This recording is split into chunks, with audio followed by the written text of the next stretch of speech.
ओम साईं राम दोस्तों। विगत कुछ वर्षों से कुछ महान संतों, कथावाचकों और कुछ नौजवान यूट्यूबर्स के द्वारा साईं बाबा के लिए बुरे शब्दों, गलत विचारों और उनके चरित्र पर सवाल उठाए जा रहे हैं। कोई उन्हें पाखंडी, कोई चांद मियां कह रहा है।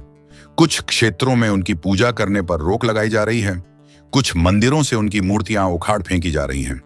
शिरडी संस्थान पर गलत आरोप लगाए जा रहे हैं कि उन्होंने राम मंदिर को दान नहीं दिया, हज में करोड़ों रुपए दिए।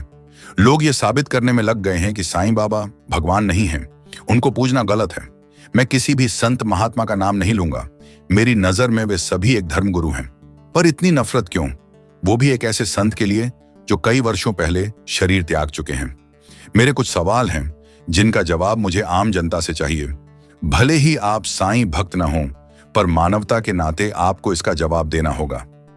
मेरा पहला सवाल है, एक फकीर जिसने अपनी पूरी उम्र साधारण फटे वस्त्रों में काटी, जिन्होंने भिक्षा मांगकर अपना पेट भरा, एक पुरानी टूटी फूटी मस्जिद में रहे, उसे भी उन्होंने द्वारका माई नाम दिया ताकि हिंदू मुस्लिम भेद खत्म हो जाए। उनके लिए इतनी नफरत क्यों? भूखे को खाना खिलाया, लोगों की बीमारियां ठीक की, बड़ी बड़ी मुसीबतों से लोगों को निकाला। उन्होंने बिना किसी लालच, बिना किसी स्वार्थ के अच्छे कर्म किए, बदले में किसी को लूटा नहीं। तो उनके लिए इतनी नफरत क्यों? उन्होंने हर धर्म का सम्मान किया, मुस्लिम के साथ ईद मनाई, हिंदू के साथ दिवाली। वो मंदिर मस्जिद को एक समान मानते थे, किसी महिला से कभी दुर्व्यवहार नहीं किया, कई लोगों का उद्धार किया। लोग कहते थे, हे बाबा, आप इस टूटी फूटी झोपड़ी को छोड़ दीजिए, हमारे महल चलिए। लोग उन्हें सोने के मुकुट देना चाहते थे, अनगिनत दाम देना चाहते थे, पर साईं ने कभी किसी से कुछ नहीं लिया। चाहते तो वो भी बड़े बंगलों में निवास कर सकते थे।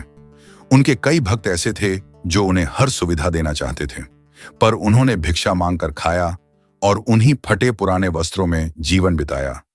तो उनके लिए इतनी नफरत क्यों? साईं बाबा जब इस दुनिया में थे, उस समय भी उनके अनेक विरोधी थे। उन्होंने कभी किसी धर्म की बुराई नहीं की, हमेशा सभी संतों को महान बताया। अगर कोई पाखंडी भी उनके सामने आता था तो उसे भी वह मेरा गुरु कह देते थे, उसका मान सम्मान करते थे। तो उनके लिए इतनी नफरत क्यों? आज जो प्रसिद्ध लोग उनके लिए नफरत फैलाते हैं, वे हर सुख सुविधा में रहते हैं, किसी का दिया दान नहीं ठुकराते। मैं नहीं कहता यह गलत है, बिना मांगे अगर कोई कुछ देता है तो स्वीकार करना गलत नहीं, पर साईं ने तो वो भी नहीं किया।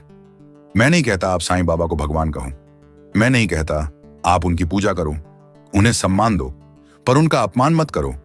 उनके खिलाफ बुराई फैलाना गलत है। आज 2025 में भी साईं ना होकर भी लाखों लोगों की मनोकामनाएं पूरी कर रहे हैं, जो उन्हें सच्चे दिल से मानता है, चाहे वो किसी भी धर्म का हो। अगर हम एक पत्थर को शिवलिंग मान लें या किसी भी देवता को उस पत्थर में देख रोज उसकी पूजा करें, तो वो भी सिद्ध हो जाता है। किसी की श्रद्धा को ठेस पहुंचाना गलत है, वो भी ऐसे संत की जो इस दुनिया से जा चुका है। उसके लिए इतनी नफरत क्यों? लोग कहते हैं वो चिलम पीते थे, लोग कहते हैं वो मांस खाते थे, लोग कहते हैं वो क्रोधित होते थे। इनसे क्या गलत है? क्या लोग जानते हैं उनकी चिलम के धुएं से उन्होंने घर बैठे किसी का इलाज किया? क्या लोग जानते हैं जिस पर वो गुस्सा करते थे, उसका जीवन बदल देते थे, उसका जीवन तार देते थे? मांस पकाने से उन्होंने हिंदू मुस्लिम में भेद खत्म करना चाहा। उन्होंने कभी बुरी चीजों का प्रचार नहीं किया, उन्होंने सिर्फ प्रेम सिखाया। तो उनके खिलाफ इतनी नफरत क्यों? आज के युवा जिन्हें उनके बारे में आधी अधूरी जानकारी है, उनका नाम लेकर गलत अफवाह फैलाते हैं। लोगों ने कहा शिरडी संस्थान ने हज के लिए करोड़ों दिए, जबकि यह गलत खबर है। शिरडी संस्थान ने ना हज के लिए पैसा दिया, ना राम मंदिर के लिए। उन्होंने बाढ़ से प्रभावित लोगों को दान दिया, उन्होंने शिक्षा और स्वास्थ्य में दान दिया। उनके लिए इतनी नफरत क्यों? क्या साईं संस्थान किसी आतंकवादी संगठन को दान दे रही है? क्या साईं बाबा ने कभी किसी धर्म को लेकर विवाद किया, किसी को बढ़ावा देकर युद्ध किया? नहीं, उन्होंने सिर्फ लोगों को निस्वार्थ प्रेम दिया और अपने जीते जी उन्होंने कोई दान, कोई सुविधाएं नहीं ली।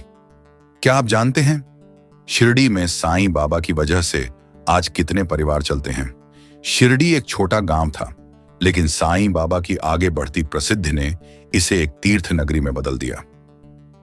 आज लगभग 80 से 90 लाख भक्त वर्ष भर आते हैं और औसतन प्रतिदिन 25,000 से 60,000 लोग मंदिर में दर्शन करते हैं। बड़े त्योहारों पर यह आंकड़ा 2,50,000 तक पहुंचता है। मंदिर से जुड़ी गतिविधियों, धरती से भोजनालय तक, पर शहर की आर्थिक व्यवस्था पूरी तरह निर्भर है। मंदिर ट्रस्ट में लगभग 6,000 से 7,000 कर्मचारी काम करते हैं। ये सब परिवारों सहित मंदिर पर निर्भर हैं। लगभग 1,500 होटल, बड़े छोटे, धर्मशाला सहित केवल तीर्थ यात्रियों की सेवा करते हैं। इन होटल मालिकों, स्टाफ और उनके परिवार भी मंदिर आधारित आजीविका पर निर्भर करते हैं। मंदिर परिसर में पूजा सामग्री बेचने वाले, साईं बाबा स्मृति चिन्ह, लाकेट, फोटो, स्वर्ण मूर्तियां बनाने वाले, फूल, प्रसाद, लड्डू आदि बेचने वाले दुकानदार और स्टॉल संचालकों की संख्या भारी है। सभी मिलाकर शिरडी में कम से कम 10,000 से 12,000 परिवार, लगभग 50,000 से 70,000 लोग सीधे तौर पर मंदिर से जुड़े व्यवसाय या सेवा के माध्यम से अपनी रोजी रोटी चलाते हैं। यह सब किसकी वजह से हो रहा है? साईं बाबा की वजह से। उनके लिए इतनी नफरत क्यों? उनके लिए नफरत फैलाने वाले लोगों से मेरा यह सवाल है, शिरडी से साईं बाबा की पूजा बंद कर दी जाए तो क्या आप उन लाखों शिरडी के लोगों का पालन पोषण करेंगे? दोस्तों, इस वीडियो को आग की तरह फैला दीजिए। सभी साईं विरोधियों और उनके प्रेमियों तक यह संदेश जाना जरूरी है। ओम साईं राम, सबका मालिक एक।